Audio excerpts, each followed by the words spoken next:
वरिष्ठ नागरिकों मागणारे पुरी श्रीक्षेत्र दर्शन कराइबा लक्ष्य नहीं राज्य सरकार पक्षर श्री जगन्नाथ दर्शन योजना आरंभ कर सफल रूपायन लगी गंजाम जिलापाल ओस्वान सम्मिलनी कक्ष जिलास्तरीय एक प्रस्तुति बैठक अनुष्ठित होती।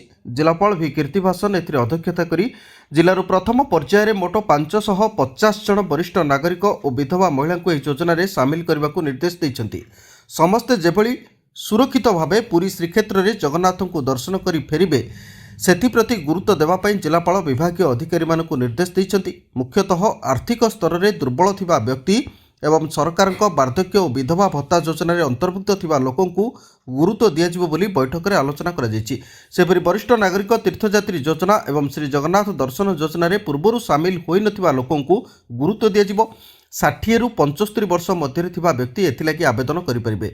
एथिलागि जिल्लार विभिन्न अंचल में व्यापक सचेतन कराजिबो। आसंता 13 तारिख दिन एथिलागि विज्ञापन प्रकाश कराजिबो एवं 13 रु 20 तारिख पर्यंत आवेदन ग्रहण कराजिबो। 23 तारिख दिन एहार जांच करा जाई 24 रे लॉटरी माध्यम रे चयन कराजिबो।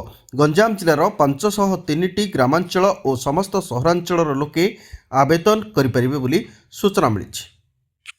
गंजाम छत्रपुर प्रशांत कुमार महाराणा रिपोर्ट तेज ओडिशा।